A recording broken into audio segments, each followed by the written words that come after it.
আলু ভর্তা, বাহ! পটল ভর্তা, এটা কি মরিচ? আর আসলে গরমের মধ্যে এগুলোই খাওয়া সবচেয়ে বেস্ট, কারণ গরমে একদম টিকতে পারছি না। আর এখন সেরকম কাজ কাম নেই, যার জন্য হয়তো ঠিকভাবে মাংস বা মাছ এরকম তাতে খেতে পাচ্ছি না, কারণ ডাল সিজন, যে সিজনে কোনো কাজ কাম কিছুই নেই, যার জন্য। আর সকালে খেয়েছি পান্তা এবং মরিচ পেঁয়াজ দিয়ে, আর এখন খাবো গরম ভাত, সাথে আলু ভর্তা এবং পটল ভর্তা। এই দেখুন আলু ভর্তা এবং পটল এবং কালো জিরা। আর কালো জিরা হচ্ছে মানে এমন এক মেডিসিন, মানে মৃত্যু ছাড়া সব রোগের মেডিসিন কালো জিরা। হয়তো এটা অনেকেই পছন্দ করে না, কিন্তু আমার কাছে এটা সবচেয়ে প্রিয় পছন্দ, কারণ এটা সব ধরনের মানে মেডিসিন আল্লাহ তালা বানাইছেন এই কালো জিরা।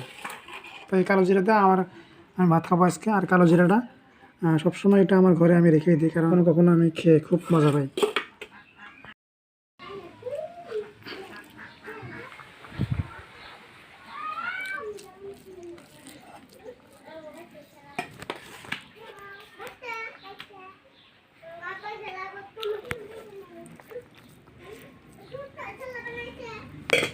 পাচ্ছেন তো বন্ধুরা, দেখতে পাচ্ছেন এখানে যে তিনটা ভর্তা রয়েছে, আলু ভর্তা, পটল ভর্তা এবং কালো জিরা। কালো জিরা এটা অনেকের কাছে না পছন্দ হলেও কিন্তু আমার কাছে সবচেয়ে বেস্ট, আমি এটা সবসময় খাই এবং পছন্দ করি। তিনটার মধ্যে যদি দেখতে পেলাম তিনটা ভর্তা, তার মধ্যে কিন্তু কালো জিরা এটা যে খেলাম, এটা একটা অন্য ভিন্ন। যেটা কালো খেলাম এটা কিন্তু মানে ভিন্ন একটা মজা, সুস্বাদ, গরম ভাতের সাথে খেতে একদম সুস্বাদ।